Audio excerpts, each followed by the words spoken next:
Oh. Oh, galing ah. Panalamog. Oo. Sorry kay kuya, wala na siyang nadaanan. Wala na rin kami madaanan motor eh. Nandun na lang sa taas si kuya, siya na lang nag-adjust. Yung bike na lang nag-adjust eh. Wala na talaga eh. Oo, sinakop na lahat. Wala na madaanan yung bike. Oh. Oh. Galing ah.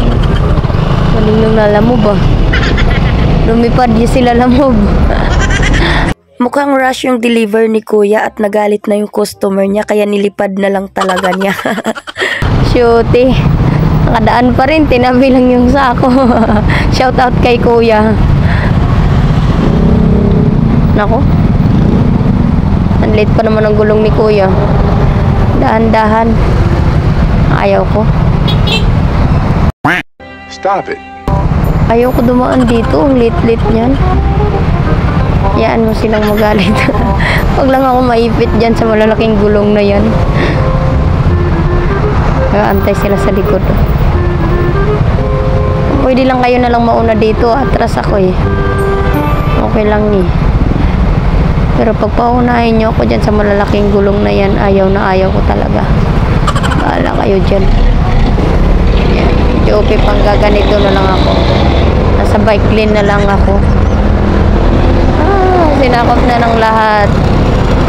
Wala na madaanan yung ano, bike. Pati motor, wala na. Lalaki ba naman ang gulong nito eh.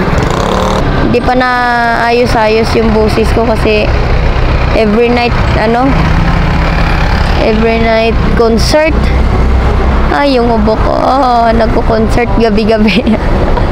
Every night concert. Kasi yung ubo ko gabi-gabi nagko-concert. Hindi ako makakatulog. Kakatahol. Puyat-puyat lagi. Ay nako. Ay stress yung body system ko sa ubo at sipon ko.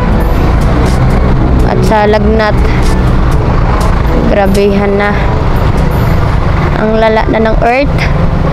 Parang ayaw ko na sa earth.